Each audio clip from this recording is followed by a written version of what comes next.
During the beginning of the Cold War, the world's two lone superpowers were locked in a fierce battle to gain supremacy in outer space, and the Soviets were winning. This included launching the first human into space, Yuri Gagarin, in 1961. He would become an instant national hero in the Soviet Union, and his name became known around the world. While that part is known, what is not known are the events that would lead to his untimely death before the end of the decade. The Soviets kept many of the details a secret for decades, which resulted in numerous conspiracy theories ranging from alien abduction to murder. On this episode of Revealing History, we investigate the untimely death of the first man in space. Let's get started.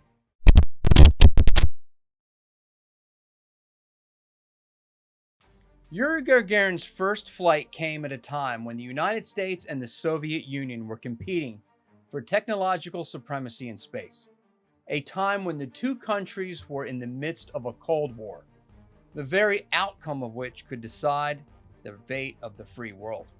So the space race wasn't just some benign way for two countries to try and assume bragging rights over the other. It was just as much a part of the Cold War as Korea, Vietnam, and the Cuban Missile Crisis.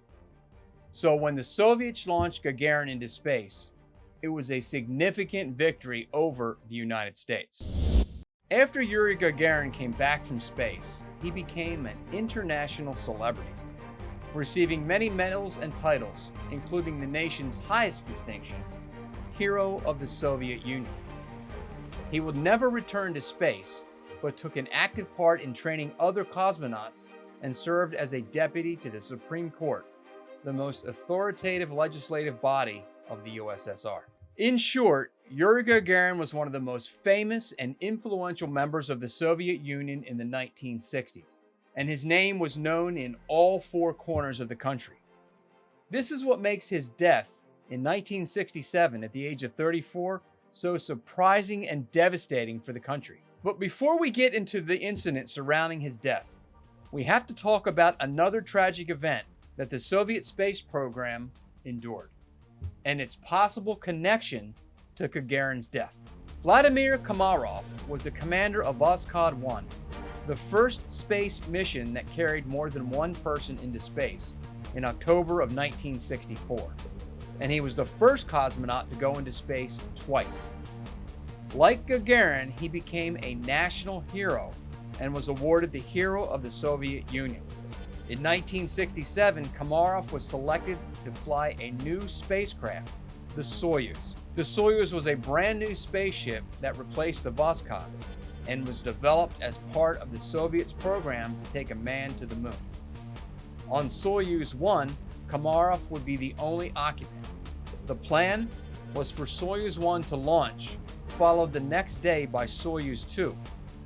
The two would rendezvous and dock, and Komarov would exchange places with the two cosmonauts on the second spacecraft, and both would return home. The historic mission was set to take place at a time when the USSR was celebrating the 50th anniversary of the Communist Revolution. The Soviet leader at the time, Leonid Brezhnev, hoped to use the success of the mission to promote the superiority of the Soviet Union. But there was a problem. The Soyuz spacecraft was not ready. Senior technicians, along with Yuri Gagarin, had inspected the new spacecraft and found serious issues, some of which were structural. They determined that the craft would be dangerous to navigate in space, so dangerous that Gagarin wanted the launch to be postponed until the issues could be properly addressed. But somebody would have to tell Brezhnev. Yuri Gagarin wrote a detailed 10-page memo outlining the issues with the Soyuz, concluding with his recommendation that the mission be postponed. He gave it to a friend of his in the KGB with the hope that it would find its way to Brezhnev.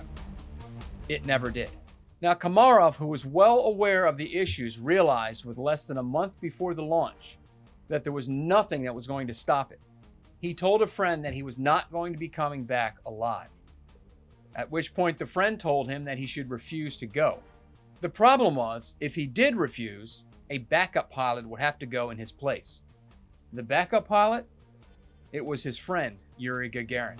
So Komarov, knowing the mission was likely to end in disaster, climbed into the Soyuz and was lifted off into space on April 23, 1967. Problems started almost immediately once in orbit, which resulted in the second launch, the Soyuz 2, being scrubbed. The mission was now to get Komarov home. But with issues continuing to plague the ship, he never made it. He was killed when the parachute failed to open and the spacecraft slammed into the ground.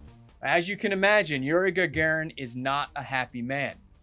Knowing full well what was likely to happen to his friend, he was sent into space and killed. A death that was preventable. Gagarin was not only upset with himself for not being able to stop the flight, he was also upset with Brezhnev, who had insisted that it take place. He met with his friend at the KGB, whom he'd given the memo to, and expressed his anger. Gagarin told his friend that he was going to somehow meet with Brezhnev to talk the situation over. His friend advised him to be cautious. After all, dictators do not like to be lectured to. And although it is unconfirmed, it has been written that Gagarin did in fact meet with Brezhnev, during which he threw a drink in his face. On March 27, 1968, Yuri Gagarin, along with a co-pilot, were on a routine training mission near Moscow when communication was lost. Approximately 4 hours later, a helicopter crew located the wreckage of a MiG-15 that was identified as Gagarin's plane.